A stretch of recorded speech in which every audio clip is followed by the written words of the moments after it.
can have a discussion about that. With all respect, that is cherry-picked data which doesn't represent other. Excuse me. This is a. I mean that you couldn't read.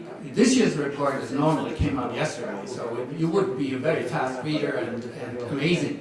But you know, if you have never read the report, let me just tell you. That's not what I said.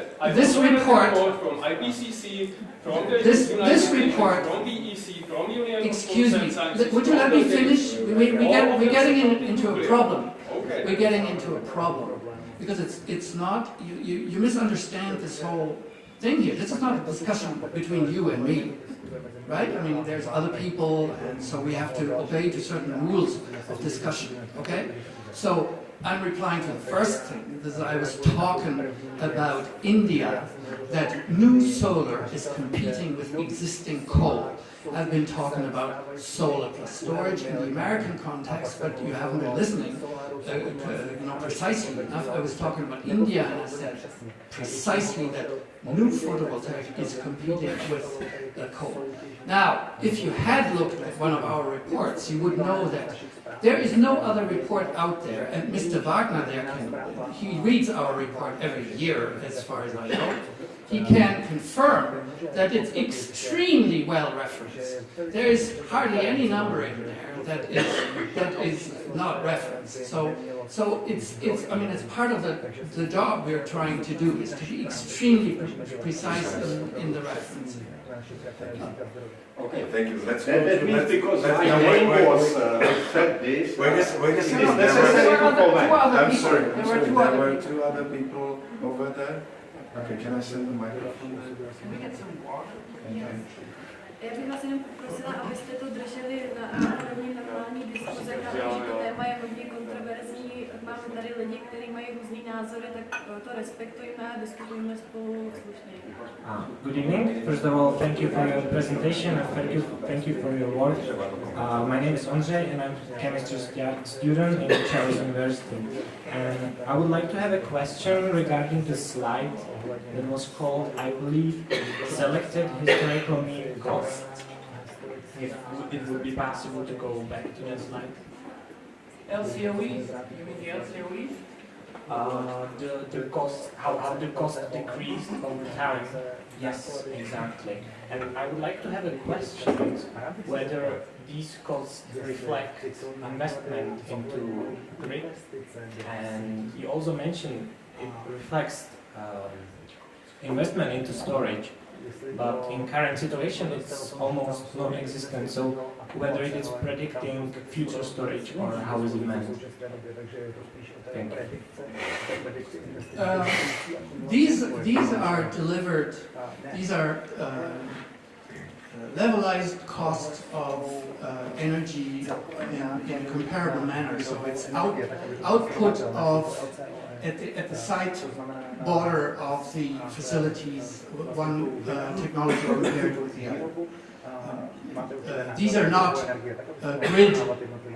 specific grid costs that are included, which if that's the point you're trying to make, grid costs can be very significant in all over electricity generating or making electricity available, which, by the way, my grid costs in my Canadian cabin are zero, which is quite interesting as well. People tend to forget a lot of times.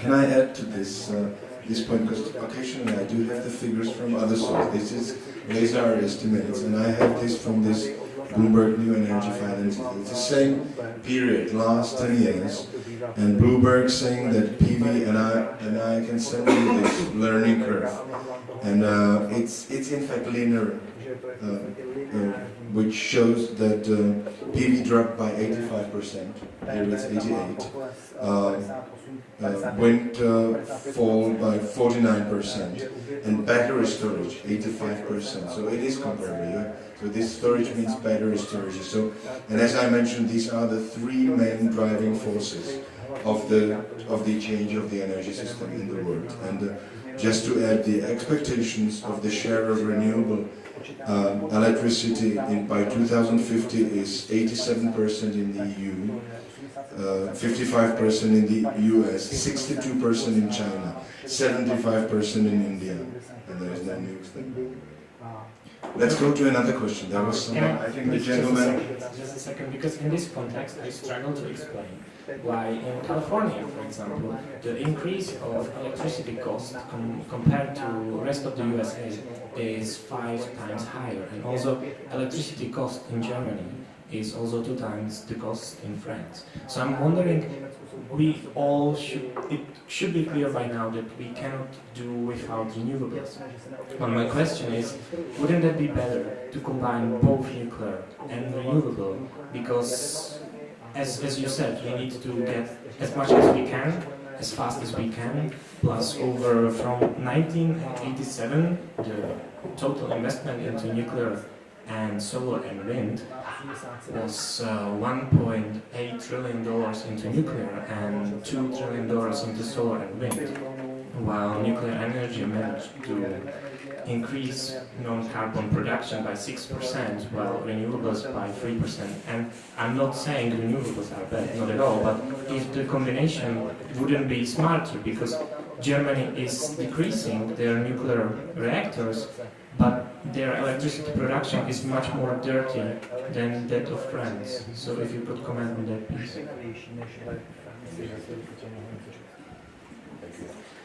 Well,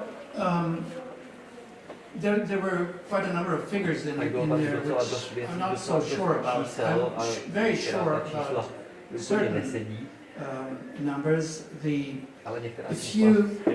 First of all, if you say the cost in Germany is twice as high as in France, that's absolutely not the case. What you're mixing up is cost and price. The price in Germany is and it's complicated because the rate system is not the same in Germany as in France. But you're quite right. I would say for a comparable residential household, the price in Germany is probably 50% higher than, something like that, 50% higher than in France. You're perfectly right. The point is, but that's not the point. The issue is, what is the electricity bill of the household? You know, people don't care how much the kilowatt hour costs. They care at the end of the month how much do they have to pay, and what is the share of the electricity bill in their overall income. And you know what? It's very much comparable between France and Germany. And you know why? In France, they made from an energy policy point of view, and I cannot call this otherwise, but insane decision to encourage massive introduction of electric space heating. This has led to a situation where about 30% of the households are electricity heated. If you heat your home electrically, you consume maybe 3 times as much as another household that doesn't do that. So if your electricity is 50% less expensive, but you consume 3 times more, who has the higher energy bill? It's very simple, right?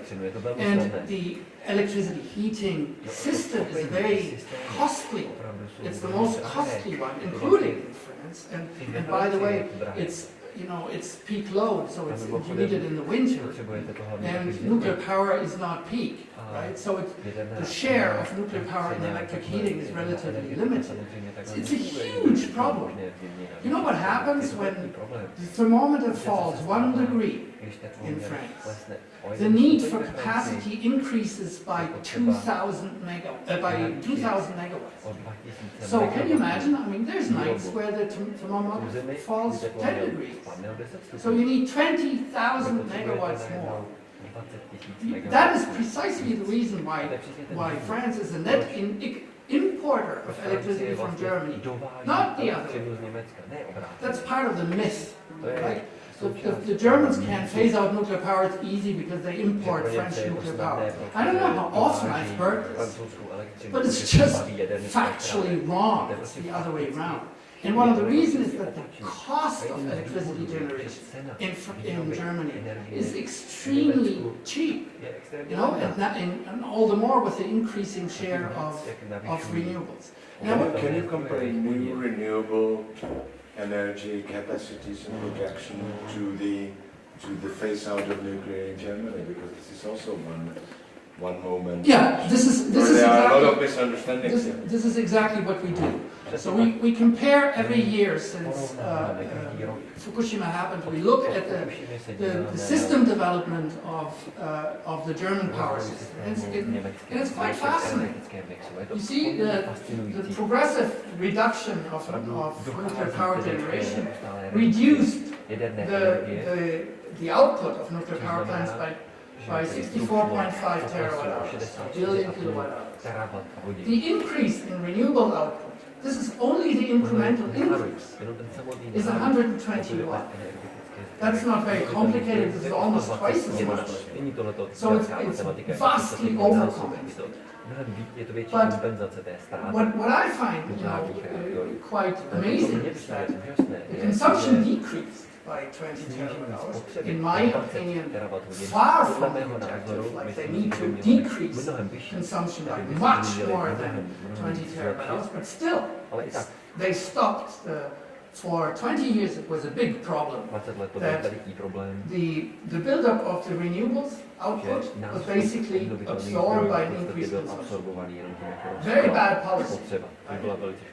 I would never say the German policy is not, I made a lot of mistakes. The other mistake, of course, is the very high share of, especially brown coal, lignite in the power mix. But it's decreased. It's decreased. So the phase out of nuclear power, the decrease in the output, has been accompanied by a decrease of fossil fuels. Now this is all fossil fuels together, and it was a problem because for some time lignite continued to increase. It has been decreasing over the last 4 years, so the trend is okay, but by far not enough. That needs to decrease the share of lignite much faster than, and by much higher levels than they actually do. There's no doubt about it. But at the same time, they have been increasing and actually overtook France in, I think, 2017 as the largest net exporter in Europe. France took over the leading role again in 2018, but they're now competing. We are third largest. It's possible. Czech Republic, Yes. yeah. So obviously here's some, this is not all renewable, right? There's some dirty electricity in there as well. So to me it is you ask another question, can't we combine? I mean, this isn't the real thing, because we need everything. Which is a very good question. It's a very legitimate question. The problem is, it's not obeying to the same rules. You have, on one hand, you have these very large, centralized power plants that are extremely capital intensive to put out. So they need to operate as many hours as they can. And on the other hand, you have, a system which is fluctuating.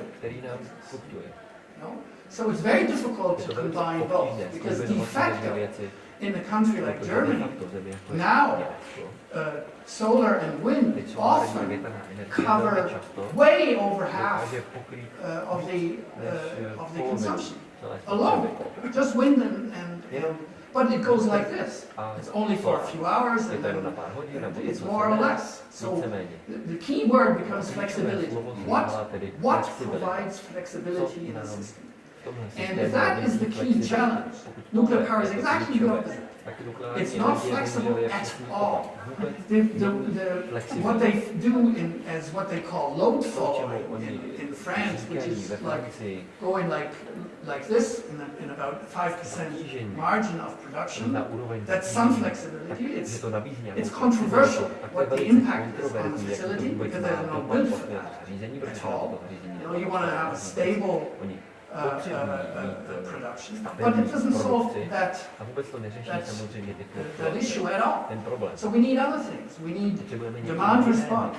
We need, for example, to use any kind of potential integration into grids of heat, cold, batteries, flywheels, whatever. Any kind of hydro storage, anything. You know, whatever is locally available first. And then what is regionally available, and then what is nationally available, and then what is internationally available. In that order. Local first. And it's amazing how far you can get just locally in doing that. And it's amazing to what extent there are already existing possibilities. For example, in France, there is a possibility to use the hot water tanks. So they can manipulate basically on the grid, you know, what happens to hot water. But in the future, if we will have millions of electric vehicles, for example, this is not going to need more power plants. This is a total misunderstanding. But it will fail if it did. So we need to integrate that logic into what we do now. And that is not compatible with large-scale, massive plants that take 10 years to build. And then they need to operate, you know, at maximum, as much as possible, as many hours as possible. Just two more questions. Just to step in the combination. I'll give you an example because we live in a world where state has been planning an energy policy and upgrading the strategic material for 2030 and so on. But the reality is so dynamic that I give you an example. I started to work for the city of Prague. I'm responsible to coordinate the climate commission. There's about 70 experts. And Prague is the first institution in the Czech Republic, in fact, adopted the IPCC targets. So Prague Council and later City Assembly said Prague will reduce the CO2 emissions by 45% compared to 2010 by 2030, 45% down. Electricity, heat, moderate. And then we will be climate neutral by 2050. And of course that we cannot do this just by buying green certificates. So the first thing Prague is going to do is to launch the auction. But it will be the auction for a new capacity of a zero emission electricity. So that's what London did in spring. But there's no space for nuclear to participate in this kind of competition. So those will be decentralized sources of wind and solar, mainly solar, millions of square meters of roofs in Prague, and so there will be hundreds of thousands probably producers who will deliver and who will help Prague to reduce CO2 emissions. But there is no space for nuclear. So I think it was a very good question about the combination of these two technologies. And highly probably it is going to be a combination because we do have existing nuclear power plants and they will work for some period. But the question is for how long period? This was how I started the debate about how far can we, on what safety parameters, be prolonging the life cycle of nuclear. But otherwise, I'm sorry, it looks like that mainly because of economy, but also because of no flexibility of a nuclear. It looks like that there is not a lot of space for nuclear. Sorry for just to add, because we had a very clear example last week. Three Mile Island one was taken off the grid because it was not competitive. Like in a competitive auction, they didn't get nothing. They just, they failed in getting production elevated. So they went to the government and they said, well, here we are, we're not competitive, give us money. So they waited to the legislature, because you can't do that like that, because you're basically overriding market rules if you do that. So you have to create some exceptional rules, or you have to change the legislation or whatever. I mean, you can't do that like that, you know? And it didn't work. It didn't happen. So what did they do? They closed down the plant. After 45 years of operation, having a license for 60 years of operation. That's reality today. It's not some kind of scenario. This is industrial reality. Reactors being shut down between, you know, often even below 40 years. So even before their original license runs out. And definitely, you know, like 10, 15 years before this is not the first reactor. It happened to several reactors already. You know, so that's the market reality as we have it. And one of the key issues there is really that the compatibility within the developing, emerging change of the system. Does it yet? Good evening. My name is Richard Juzik. I work at the Ministry of the Environment, and by any chance, I'm not an energy expert, or I'm not here to become like some kind of nuclear devil's advocate or something like that. I'm here just from my expert curiosity. So first of all, thank you for the presentation for this event. I mean, it's a very controversial discussion and very important and a very complex issue. So I have a few comments, but I will welcome your comments maybe to my thoughts. Look, there's no doubt that economically speaking, today it's very costly to build a new nuclear power. However, but market doesn't provide the best solutions all the time, and we know that. At the same time, energy is a core sector. It's very sensible for each state. You know, it will be always, it will be for a long time be a political decision of the states how the energy sector is structured. So, in a bigger picture, if you look at it globally, the electricity production is increasing, and it will be, hopefully, because that means that there will be more middle class in the world, which I consider a good thing. And if we take into account the transition in the low carbon transition, including electromobility, I mean, the whole installed capacity probably will increase globally. Maybe not even maybe 9% increase due to electromobility. Okay, yeah, maybe so. But there are other environmental issues, especially with the batteries. We know that the batteries are, in a sense, cheap because the resources are from Africa, and that's not a good business at all. We know that, but not only from Africa, from Latin America and so on.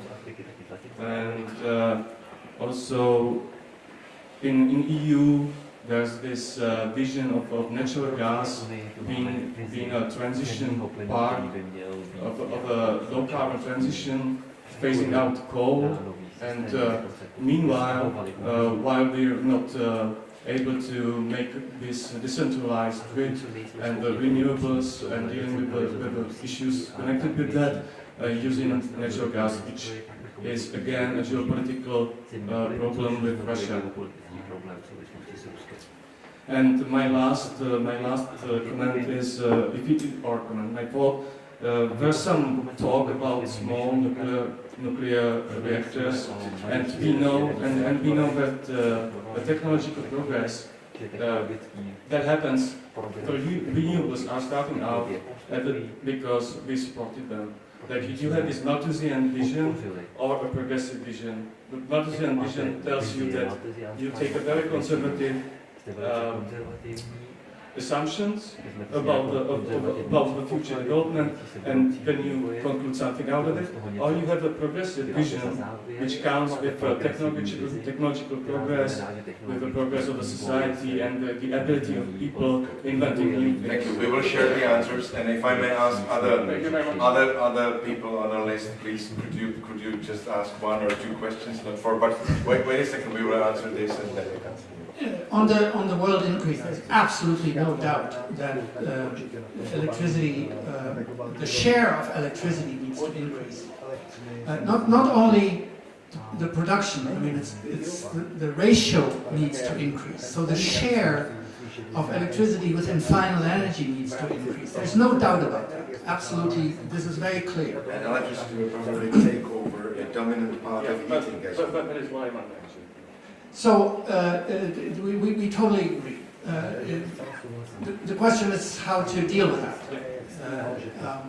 So that first, let's say, paradigm is we agree. You said just the other issues you raised, the environmental issue on batteries, or by the way, other storage issues. You know, if you look at the environmental impact of major pumped storage hydro facilities, it's not very good neither, right? You wreck pretty, you know, pretty significant parts of environmental, especially when it's high, like in the Alps. So not all is very clean what the Swiss did there, you know, for example. I mean, in a whole sustainable point of view. No, I totally agree with you. That's why I'm saying it's not only in terms of you know, whether it's chemicals you use or raw materials or rare metals, or it's a global. It needs to have a life cycle and a global approach. I totally agree. I do believe though that in this area, you know, there has been huge advances that have been made, whether it's you know, for lead acid batteries.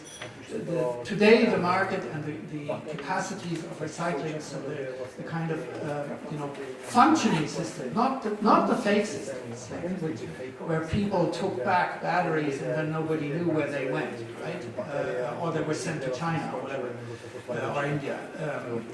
I mean, in reality, industrially speaking, the advances are considerable, and the oversight is much better today than it was even 10 years ago. So I do believe also in that case there's some real progress. When it comes to gas as a bridging technology, that is over. And it's very interesting, because I wouldn't probably have given you the same answer 5 years ago. In the past 5 years, everything changed. About 5 years ago, in Europe, the gas operators shut down, like closed, or mothballed, 50,000 megawatts of gas plants. Did you know that? 50,000 megawatts, 50 gigawatts, because they couldn't compete. And you know, at the same time, we have seen the kind of incredible increase in renewables and the new mix in the market. With you look at the market prices, they were going down dramatically over the time. Most of that time period, they went a little back up in most European countries over the past 2 years, but you know, the global trend over the past decade was downwards, so they couldn't compete.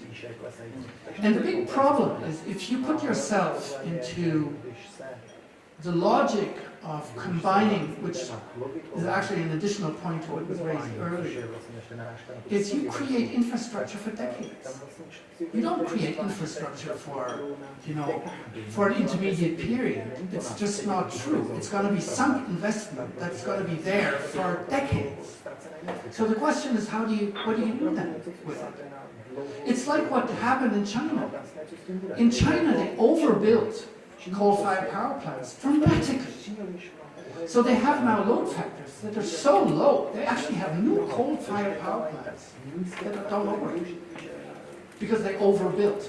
And they did some work on efficiency, which had dramatically reduced the outlook for increase of consumption. I mean, it lowered the increase much earlier and much more than had been anticipated. Can I add something to gas, Michael? Sure. It's my business as well. Can I ask you a question? Who of you knows the term solar gas and wind gas? Have you heard about solar gas and wind gas? You mean Yeah. Because when people here speak about accumulation, they mean pump storages and batteries, and very few people knows this opportunity. And I confirm that a week ago I was in Brussels, and you land on the Brussels airport, and there is an advertisement which is saying Norwegian gas, the best partner for renewables. It's over. And because renewables in fact do not need it, but that solar gas or wind gas, the technology where you use the overproduction of electricity, and there are pilot projects in North Germany by the coast where the transmission capacities to central Germany is not sufficient. So the electricity which normally wouldn't be produced because they would have to shut down the wind turbines is being used, and they produce hydrogen, and they mix hydrogen with CO2, and you have methane, but it is renewable methane, solar or wind. You can pump it into the storage, into the net gas network.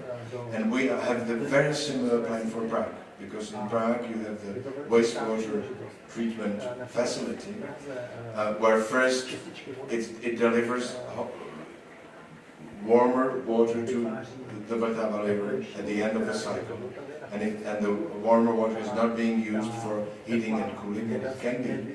And there will be a biogas station, and a biogas will be cleaned so that and the issue was if to fill the buses and trucks there, and a much efficient is to pump it into the grid, and then the buses or lorries can take it any place in Prague, but they will take this share of renewables. So we should also take into account a possibility to use an existing gas network system within storages for storing renewable electricity, such as just my point.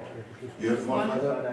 Yeah, one additional sentence to this, and then on SMR.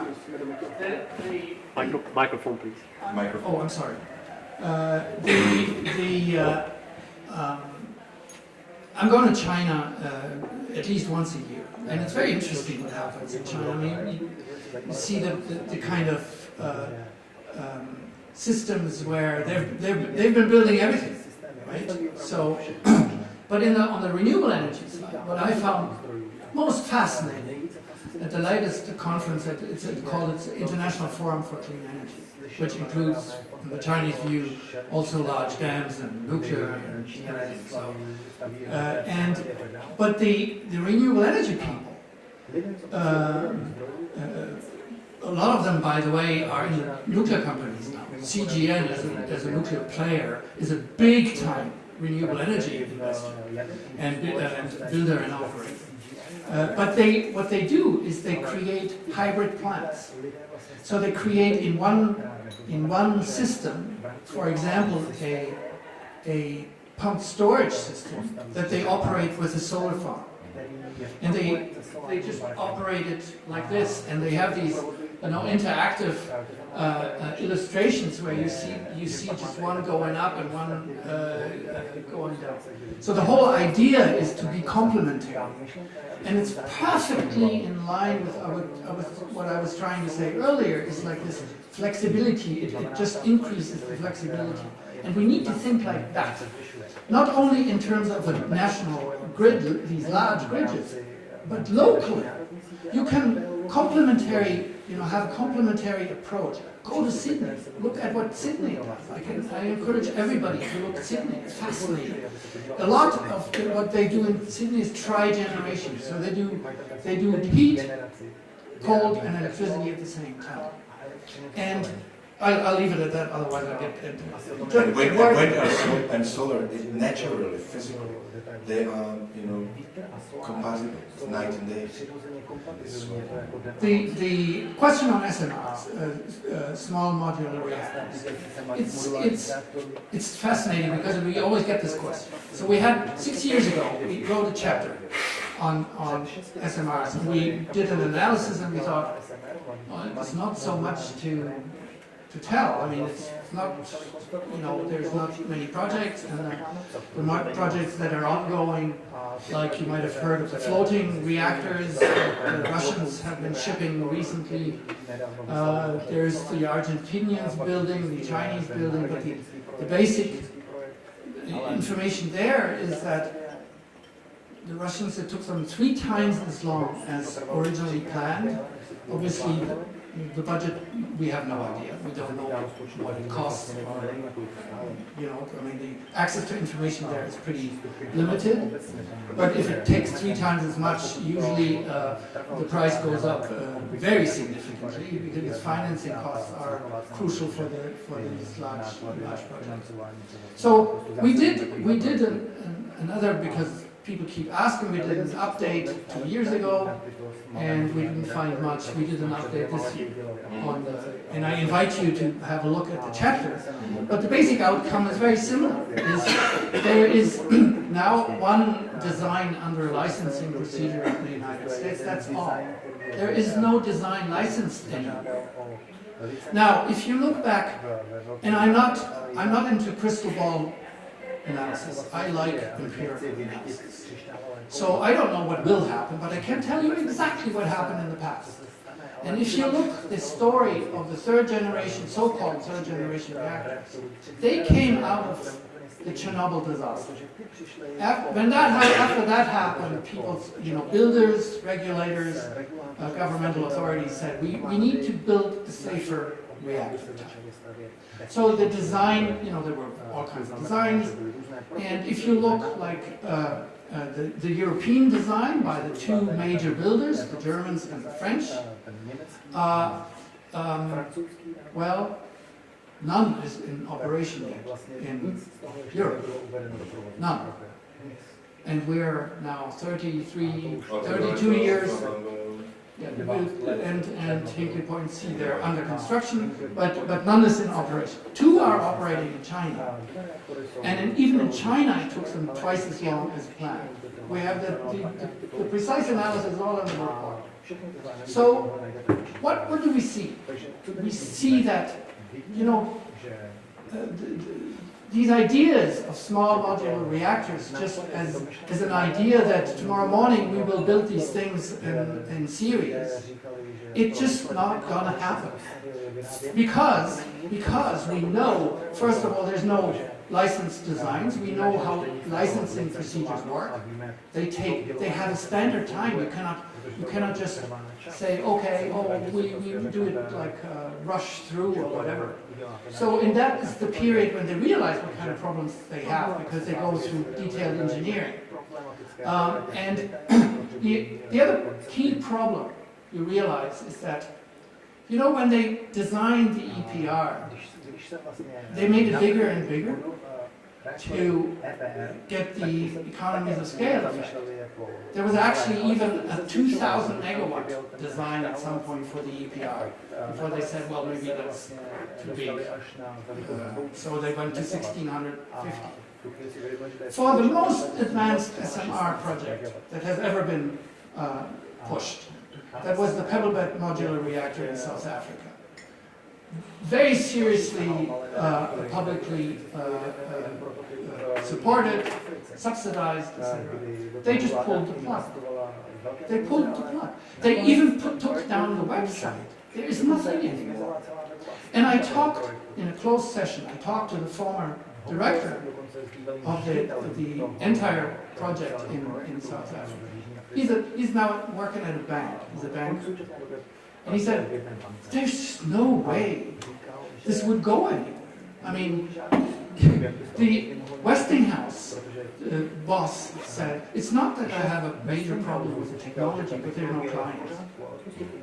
So to get the economies of scale with this idea of small modular reactor, you have to sell dozens or hundreds or I don't know what, you know, depending.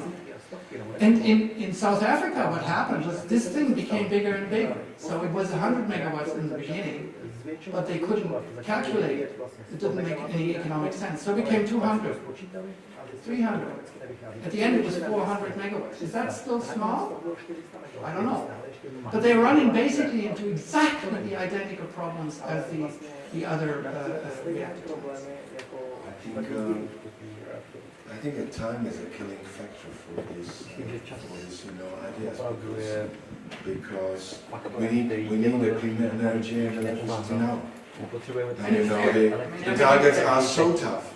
So if we want to reduce by 45%, so it will not deliver us because it's out of a time frame. That's the problem. I think you are on that. Okay, so you then, and I think that we will probably It's then. his turn, I think. I have last. He's been asking for half an hour. So. And then you're sorry for that. Okay, this is the reason is because my name was mentioned by my What's your name? Vladimir Wagner and Institute of Czech Academy of Sciences. And we discussed here this problem maybe 5 years ago downstairs in this room. Yeah, we were here together and we discussed. Okay, you said that I use your work. It's from one point of view, it is excellent. Yeah, excellent statistics. This is a very nice description. But there are big problems with incorrect statement on the end and incorrect interpretation, and also about this prices. This is also very problematic. And maybe say me 2 examples. You were discussed just now about prices of electricity at France and Germany and compare. And you said, okay, at France they used this electricity also for cooling and for these things, and for this reason they have heating, heating, cooling, all these things,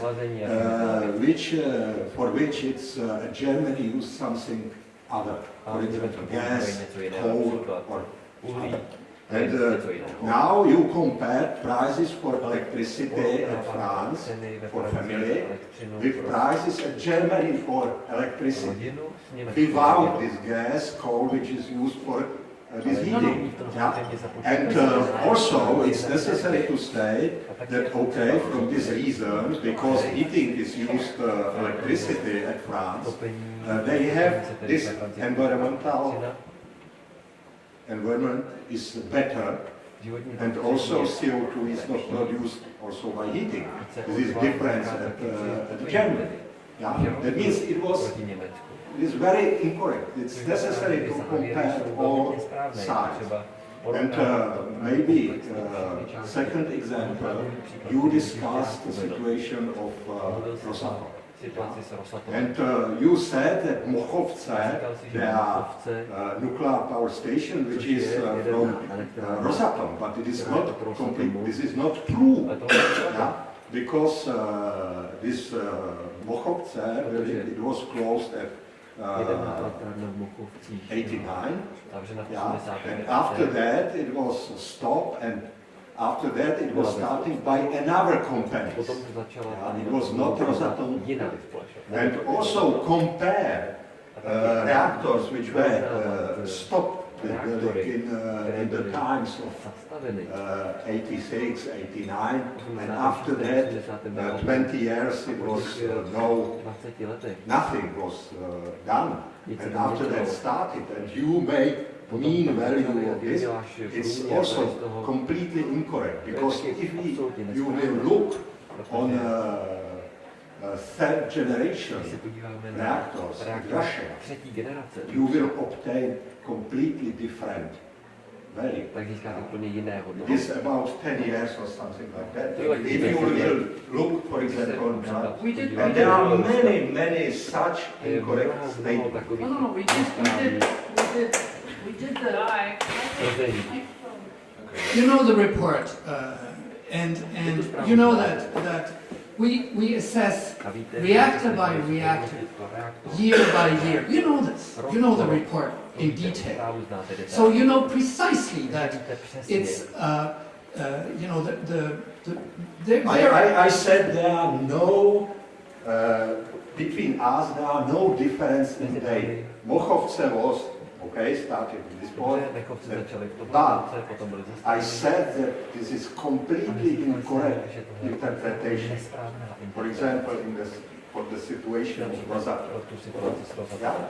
This is, I am not discussing this numbers which are in this statistics, but this is completely incorrect statement about Rosatom. Well, we're looking at reactor per reactor project on when they started building. You're perfectly right that Mochovce is not under Rosatom. It's not a Rosatom project anymore, right? But it was originally Rosatom didn't even exist under the same name. So I mean, a lot of things changed since then.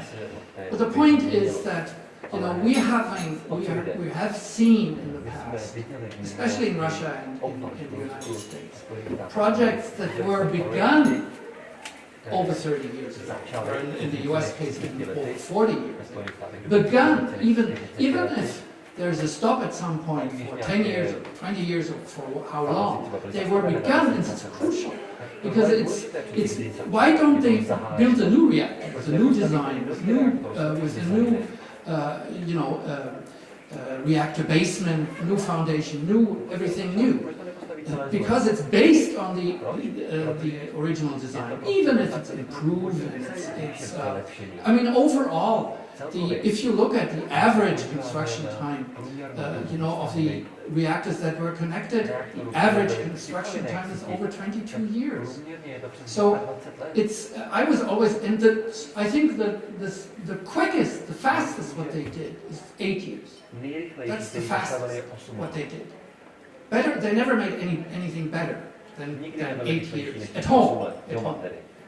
So, reactors like in India took over 10 years to build, etc., etc. So it is, we can argue whether it's 8 or 9 or whatever, but it's very clear that these are very long time frames, and we're looking for other possibilities that are very short time.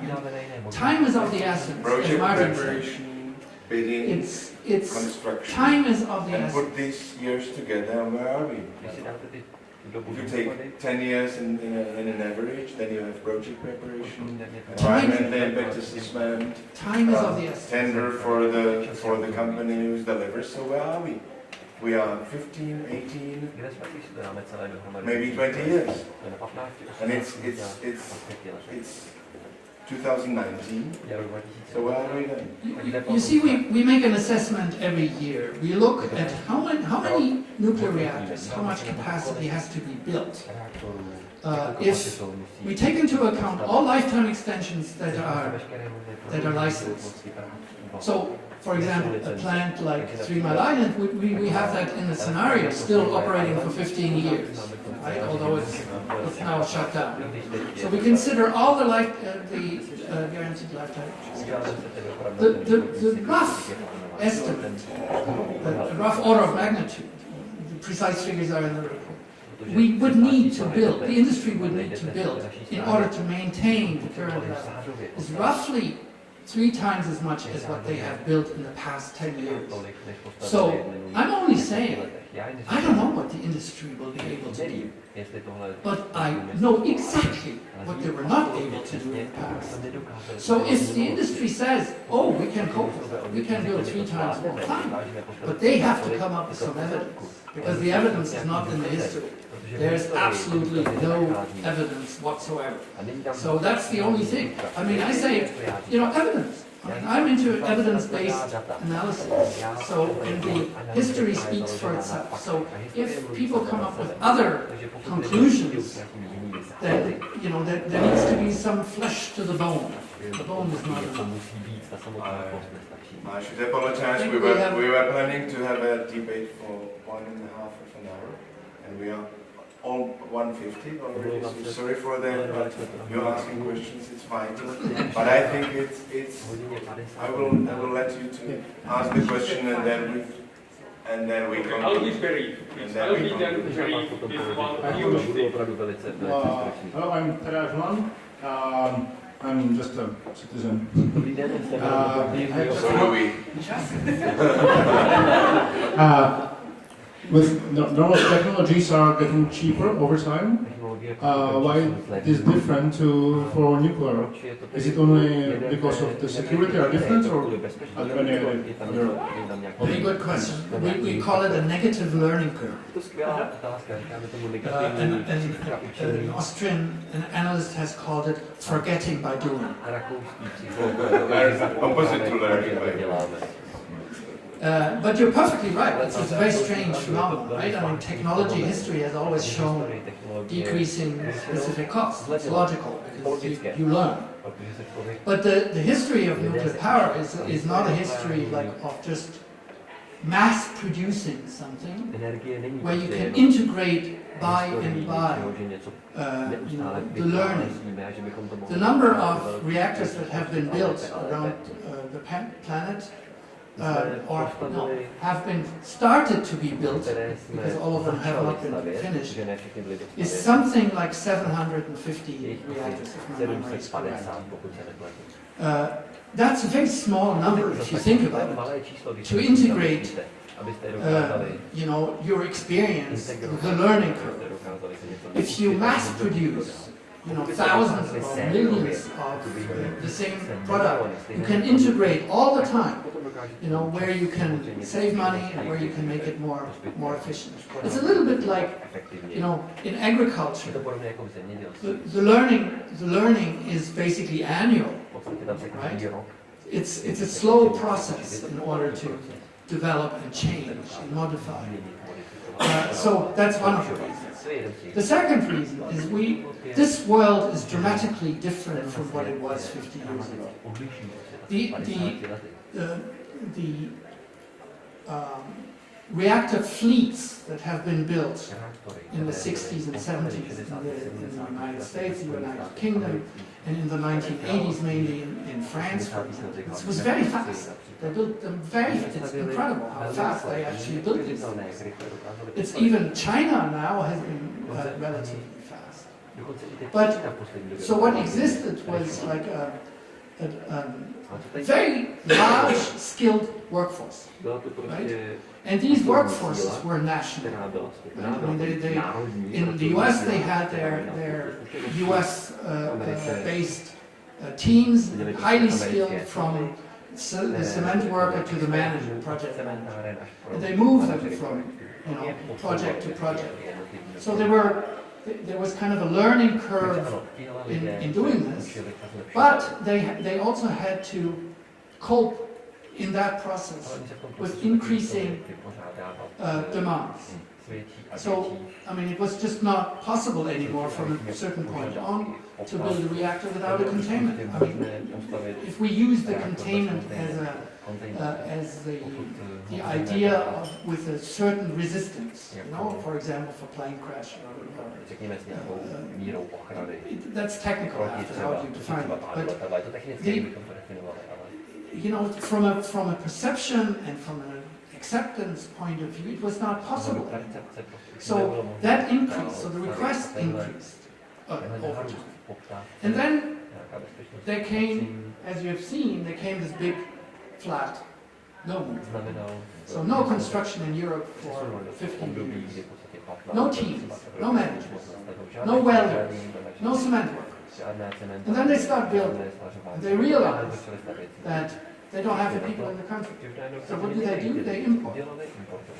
To give you an idea, in Olkiluoto in Finland, at the EPR project, there's over 50 nationalities.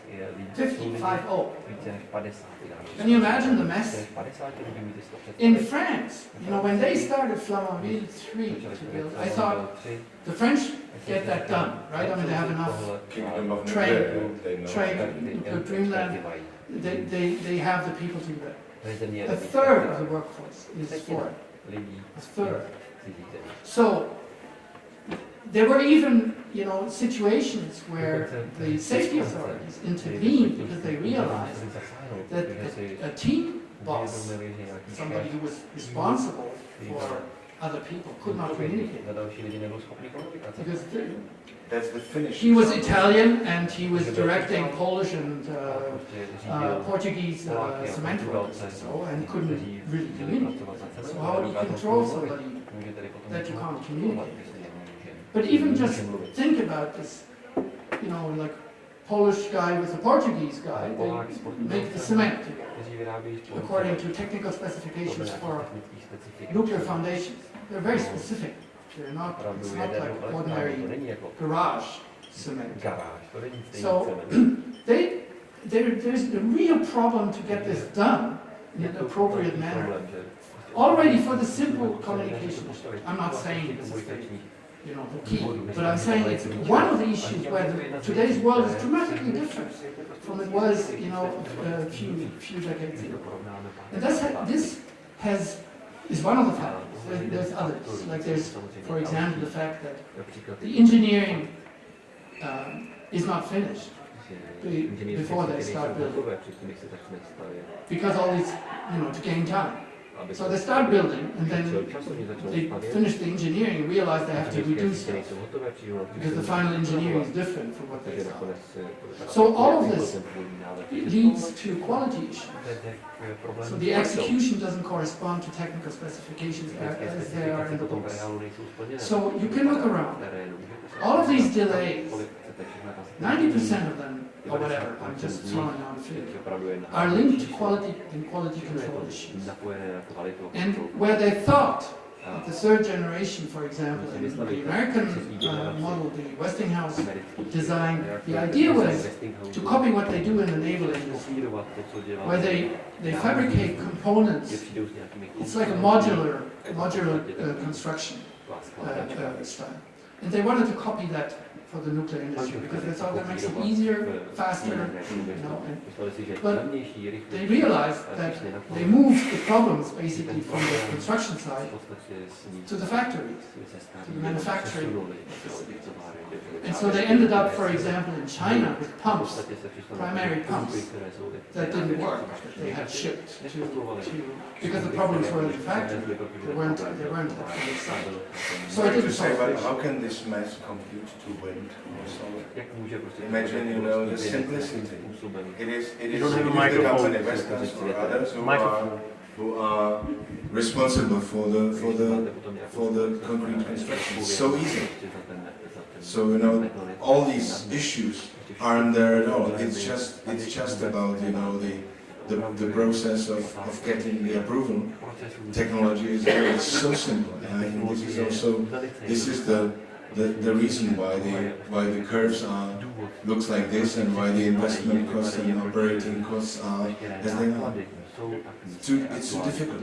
I think that Bartuszka, the one who used to be responsible Master Bartuszka for nuclear perspective, I think that by the time he was leaving the position, moving to another one, he said the new nuclear power plant project is so complex that a state like the Czech Republic is not able to manage the process. That was his leaving sentence when he was moving to another place. So we have that's all. That's it. Is it just a quick question and then we finish? Thank you very much. Můžu dostat do češtiny, abych tím něco nezvedal. Wait a second. Promiňte, chviličku, jenom se mikrofon. Ano. Já překládám do konce. No, myslím, že jste teď jako uhodil docela řebík na hlavičku, protože tam je generální otázka, vy si postavíte, anebo necháte postavit golema,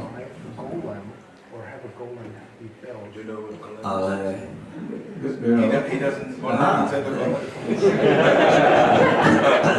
Já mu to vysvětlím u piva večer. To je specifický, jako pražský jev. Je to...